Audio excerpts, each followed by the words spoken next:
I'm worried about you. I'm okay. Are you? Few franchises have, or in my opinion, will ever be as much the beneficiaries of unintentional bad timing that is good timing as Fox's 24. With its real-time, pulse-pumping premise, the original Kiefer Sutherland starring Emmy-winning series and its counter-terrorist unit debuted less than 2 months after the horrific attacks of 9/11 that ripped the nation's soul and began the era of terror we still live in today. Now, as travel bans are slapped in place and political passions run very high, a new 24 is in town with the Corey Hawkins starring 24 Legacy that is set to premiere right after the Super Bowl on February 5th before moving to its regular Monday slot the next day. Outside! Now, if you thought 2014's 24 Live Another Day limited series was the last breath of the Joel Surnow and Robert Cochran created series, stand down. Because the Manny Cotto and Evan Katz created and much hyped Legacy is largely on time and on the money. And that's mainly because straight out of Compton alum Hawkins and Homeland vet Miranda Otto. With all the cross-pollinating intrigue, cell phone action, Muslim suspicions, and threat of the first iteration of 24, this Legacy reboot starts off at noon on another day and finds ex-Army Ranger Hawkins and his wife targeted by Islamic extremists seeking revenge for the mission that Hawkins, Eric Carter, and his Army Rangers unit fulfilled almost half a year beforehand, killing Osama bin Laden's stand-in, Sheikh bin Khalid. Nicole, we gotta go.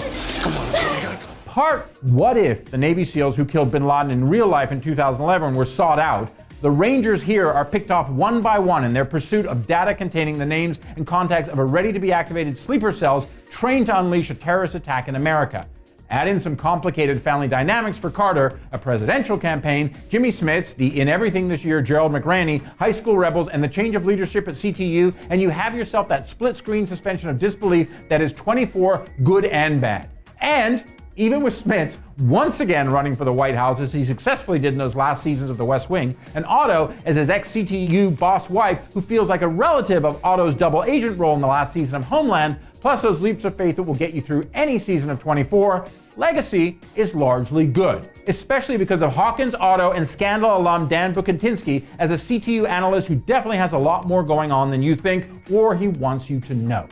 Now, yes, the unspoken shadow of Kiefer's Bower, Chloe, and that great fictional commander-in-chief David Palmer loom over Legacy. But to be honest, the format and this latest execution are strong enough that even if you didn't know about the original or didn't care, which is a sin in my opinion, by the way, the new show works. And maybe, just maybe, it might feel even more relevant than ever as the America of 2017 seeks to confront enemies within and overseas. And like 24 Legacy, that's in real time. And that's why you should watch.